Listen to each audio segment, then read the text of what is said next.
Well, hi, I'm Noah Bradley, and this is Handmade House TV. On today's episode, we're going to talk about chinking, and in particular, in the color of the chinking and how critical that color is. And I'm going to tell you as much as I possibly can about how you can find the proper color chinking for your log cabin. So stay tuned.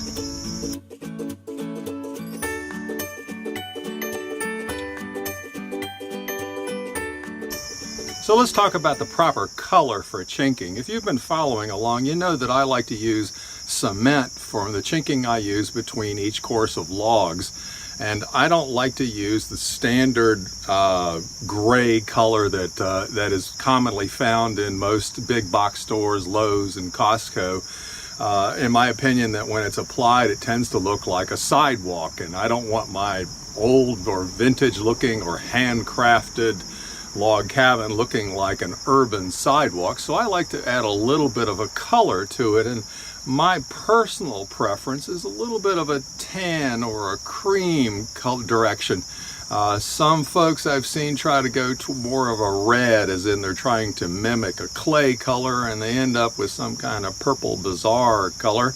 Or they perhaps shoot for a white color, and the white tends to be too brilliant. Your log cabin ends up looking like a zebra rather than a homogeneous home. And so this color I find to be the perfect choice.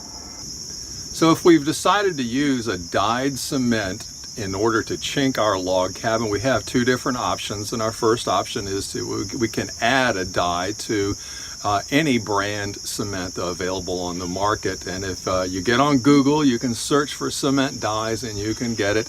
And you want to properly add it into each mix as you mix it up. I don't use this method because I want a consistent color throughout the entire home. I don't want any chance of any variation in color or shading. And it's just a lot easier to buy it pre-dyed. But if you live in a rural location, if you're on the North Pole and you can't get cement shipped in up there, certainly you can get a bottle or two of dye to add to your cement. And now typically the brand that I use is called Flamingo, and the color that I use is C74, and sometimes they call it C73. It is the color that I went into the store years ago and I picked out the most pleasing shade that I wanted off of the color chart offered to me by the masonry supply store, where they sell cement to professionals. Generally, you don't get the pre-dyed cement in a big box store. You have to go to more of a specialty store. And that they carried the brand Flamingo, and on the chart I picked out C74. Now, if in your area you cannot find Flamingo C74, please do not email me and ask me what you should do.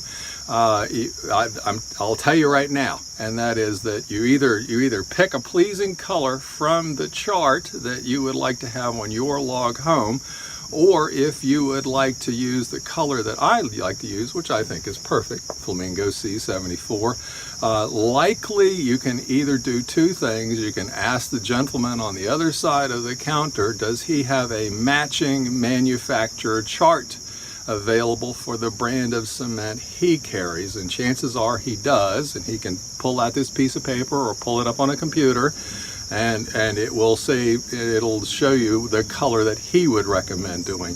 And if that's not an option, then a simple Google search online, I'm sure, can reveal to you exactly the shade and how it matches.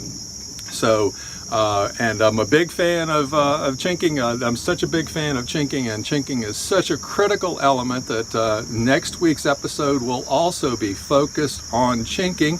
I'm in the process of creating a small online video class devoted entirely to chinking. I'm going to call it the Chinking Academy, and my goal is to have it ready by the end of September. Chinking has been the #1 request for my services throughout my career.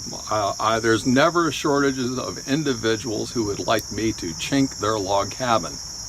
Unfortunately, many of those requests were for me to remove the improperly installed chinking done by others and then install it properly. So on next week's Handmade House TV, I look forward to seeing you here. I'm going to show you how to remove improperly installed chinking, or any kind of chinking. Sometimes when we're installing chinking, the carpenter, the plumber, the electrician will accidentally bump a hole in it, or a new opening, a window wants to be added to the log cabin later, and that requires that chinking be removed and reinstalled. It's a tedious process, and next week on Handmade House TV, I'm going to show you how to do that. Before we go, I would like to thank 5 new members of the Handmade House Guild. They are John Zajac. Thank you, John, and thank you, your wife.